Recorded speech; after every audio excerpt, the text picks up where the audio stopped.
देखिए दोस्तों, मेरे साथ एक पीड़िता माँ बैठी हुई है और एक तरफ बेटी है, एक तरफ माँ बैठी है। दोनों का रो रो के बुरा हाल है। बेटी से ज़्यादा माँ का बुरा हाल है रो रो करके। आखिर क्यों है? क्योंकि जब आपको बता दें, जब कोई अगर बाल बच्चा गलती करता है तो सबसे ज़्यादा असर माँ बाप को ही पड़ता है।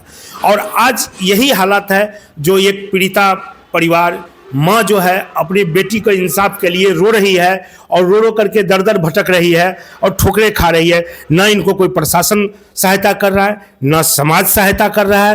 रो रो के इनका बुरा हाल है और इनका आंसू का एक एक कीमत आज न कल चुकाना पड़ेगा, क्योंकि जिस तरह से इस माँ की आंसू बह रहा है ये कहीं जाया नहीं जाएगा। आइए बात करते हैं इस पीड़िता माँ से, जो क्या हुआ है, क्यों आप रो रहे हैं? रोइए मत, क्या हुआ है बताइए। 2 महीना बात किया वो लड़का से। कौन लड़का है? जवान लड़का। अच्छा, आपकी लड़की पहले भी शादीशुदा थी? हाँ, 4 साल से लड़का नहीं आते थे। कहाँ किए थे शादी? दिल्ली करे थे। दिल्ली किए थे। वो लड़का 4 साल से नहीं आ रहा? नहीं आते थे। दोस्तों देखिए, एक कहावत तो जरूर आप सुनेंगे, कभी भी शादी जब किया जाता है तो माँ बाप को उसका लड़का का घर द्वार देखना चाहिए, लड़का के बारे में जानकारी लेना चाहिए, लड़का की बैकग्राउंड जानना चाहिए, लड़का कहाँ का रहने वाला है, और हो सके तो नज़दीक में शादी करना चाहिए। अब ये 4-5 राज्य पार करके दिल्ली में जाके ये शादी किए थे लड़की का जी। तो वहाँ जब शादी किए, कैसे किए शादी? उस कैसे मालूम? उसका दोस्त चला, बड़ा का दोस्त है, वही दोस्त करवाया इसका। सुनो, गरीबी के कारण? हाँ, गरीबी के कारण किए शादी। तो 3 बच्चा हुए थे, तो तीनों बच्चा में आधार कार्ड नहीं दिए थे, जन्म पत्री ने भी नहीं बना। कौन नहीं दिया था? वो लड़का दिल्ली वाला नहीं दिए थे। अच्छा। तो तीनों बच्चा के ना जन्म पत्री बना ना आधार कार्ड बना। ये छोटी वाली बच्चा जो पेट में रह गया ना 2 महीना के, तो हम दिल्ली से ले आए तो वो दिन से फोन दूसरा के माल से बात कर रहा है, मेरा घर पर बात नहीं कर रहा है।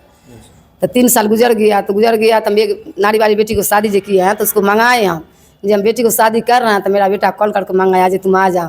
तो मेरा बेटा का बोला कहा जी क्या हम नहीं जाएंगे, तो अपने बहन को मेरे पास दे जाओ। तारा भाई हमारे बेटा कल के कहा जी नहीं, ये तो ऐसा हो नहीं सकता, मेरे बहन को बहुत नहीं है, जब रोड पर खड़ी कर देंगे बहन को, नहीं जाएंगे हमको, बहन यहीं पर रहेंगे, हम जमीन जता देंगे, यहीं पर रहेंगी। एक कुएँ वाला ने किसी आर से भाई से मामा के बेटा से नंबर दे लिया, नंबर लेके दिन रात बात करते थे। बात करते करते हम उसको बोले जी किससे बात कर रहे हैं? तो नहीं देखी ना छोटकी के भाई देवर से हमरा से परेशान करल, मोबाइल के हम बंद कर दिए, तो ये दूसरों नंबर से बात करल। फिर भी हम ओकरा मोबाइल ले लिए, हाथ उठा लिए, तो कहल का है तू कितना दिन तक तू बेटी के खिएबू पिएबू, हमरा से शादी कह ले, हमरा से कहू कह लिए। तो कहले हो बाबू अभी खुला तुला नहीं मिले से तोरा से शादी करियो। वो 3 बच्चा के माँ ये, तो नहीं 3 बच्चा के माँ रहे, जय बच्चा के माँ रही, हम ओकरा आड़ी सम लियो। वो का कल के डायरेक्ट के अले बेनीपुर में आके हमसे 5,000 रुपया ले के और बेटी के कल के भाग यहाँ बेनीपुर में हम शादी के कमी से बाहर चला जाए। तो हम कहली नहीं, 3 बच्चा के माँ ये किनो रास्ता पर भटक जाइए, कोई बात भेजिए तो नहीं इन्ने रहिए ना उन्ने रहिए, हमारे बेटी नहीं जाइए। तोरा जाए के हो तो शादी कह ले, कह के अपना माँ बाप का जा कहू गए। जब शादी कह ले लिए हम फैमिली के लेबे घर में, तो माँ बाप के कहल के जैसे सुनल के 1 महीना 9 दिन हमारे घर पर लड़का आता जाता रहे। आ जब ओकरा पता चल गए लड़का आबो जाए तो मामा आए डारे के आए घर घुस गए, लड़का के मोबाइल तो छीन के अल्लाह हसरात करके लड़का के लेके घर चला गया। अच्छा, इससे पहले जो है आपको पता, मतलब वो लड़का को घर पे किसी गार्जियन से बात नहीं था? नहीं, हमको किसी से बात हुआ था, सिर्फ लड़का से बात? हाँ, सिर्फ लड़का बोला आज लड़की को 3 गो बच्चा जो है 4 साल से लड़का नहीं आ रहा, तो हमको से कर दो शादी। तो हम बोला जी नहीं कैसे करेंगे, अभी खोला नहीं हुआ है, उसके से कोई जवाब नहीं हुआ है, कैसे शादी हो जाएगा? तो नहीं, तब लड़का हमको ज़बरदस्ती भेजा जाए, रामानी मदरसा में जाइए, खोला के कागज जमा करिए, खोला जमा करना दिन 5 फरवरी के लड़का आया तो उसको तलाक दिया। तभी लड़का कोर्ट मैरिज करके लड़का मेरे घर पर आना जाना कर दिया। 1 महीना 9 दिन जो हो गया घर पर, तो उसका मामा को पता लगा, तो उसका मामा आया और उसको लड़का को। कोर्ट मैरिज कहाँ हुआ है? कोर्ट मैरिज का तो सर्टिफिकेट दिया ही नहीं आपको, सिर्फ शपथ पत्र है। नहीं पता है जो कौन कोर्ट होता है, क्या होता नहीं होता, ये लड़के ले गया बेनीपुर में। हमको बेटी को बुलाया जो तुम आ जाओ जल्दी, हम बोला निकल के चली गए। लड़का पास में आया, लेके चला गया, तो हम फिर पीछे गए, हमको से 5,000 रुपया लिया, बोला कहा जी हमको अभी सेट नहीं दिया पैसा, तुम अपना लिख लेना, हम जाएंगे ना तो हम तुमको पैसा दे देंगे। 8,000 टोटल पैसा, हमको 8,000 रुपया घर से ले गया। वो भी नहीं दिया? नहीं, वो भी कहाँ, बात हो भी नहीं किया पैसा। अच्छा, लड़का जो है शादी करके आपके लड़की को अपने घर ले गया या आपके यहाँ? मेरे यहाँ रख दिया। घर नहीं ले गया? नहीं ले गया, बोला हम ऐसे से बाहर लेके जाएंगे, माँ बाप बाहर ले जाए। हाँ, माँ बाप को पूछेंगे, अगर लेके आएंगे तो आएंगे, या नहीं आएंगे तो इधर से इधर हम बाहर लेके हम जयपुर चले जाएंगे। उसके बाद अभी तक लड़का नहीं? उसका मामा ले गया और दिन से फोन बंद कर दिया। अब क्या चाह रहे हैं? हम आप जानते हैं इंसाफ चाहते हैं। इंसाफ चाहिए। इंसाफ चाहते हैं।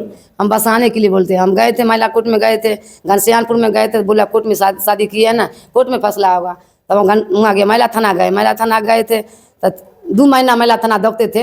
तब वो लड़का को बोला, या लड़का सारे दिन मोबाइल को बंद कर दिया। पूरी शिवरात में पूरी दिन हमको टाइम पास हो गया, पर्व नहीं हुआ ढंग से हमको। शिवरात में 8 बजे रात में अपने घर वर्धा आया। लड़का तुरंत बात किया पुलिस से, हम आ रहे हैं, तुरंत मोबाइल को बंद कर दिया। वो पुलिस भी बोला है, देखो लड़का कितना चालाक है, जब हमको बोला 1 घंटा में आ रहा है, मोबाइल को बंद कर दिया। तब हम आखिरी में आकर हम 15 तारीख को हम सिर्फ केस किए। देखिए, ये पीड़िता परिवार की आपने कहानी सुन ही ली है। दोस्तों, इसको इतना शेयर कीजिए, इतना फैलाइए इस वीडियो को, ताकि वो लड़का तक ये मैसेज पहुंचे और लड़का भागा भागा आ जाए घर। क्योंकि पता है लड़का जयपुर में रहता है, कहीं कोई चूड़ी का काम करता है, वहाँ रहता है जयपुर में। अगर वो लड़का नहीं आता है तो मजबूरन बस कहीं प्रशासन न वहाँ पहुँच के उसको अरेस्ट करे। इसके लिए लड़का अगर देख रहा है तो उससे भी हम कहेंगे, तुम आओ बाबू, तुम रहो यहाँ, इस लड़की को भी रखो और उस लड़की को भी रखो। क्योंकि ये लड़की ये नहीं बोल रही है जो तुम हमको रखो, पहले वाली को मत रखो, तुम दोनों को रखो। वो दोनों साथ रहने के लिए तैयार है। उसके बाद अगर तुम नहीं रखोगे तो कानून का हाथ बहुत लंबा होता है। भले देर सही, लेकिन कानून का हाथ बहुत लंबा होता है। जिस रोज कानून का हाथ बढ़ गया फिर तुम बच नहीं पाओगे। सोच लो अब तुम्हें क्या करना है। धन्यवाद।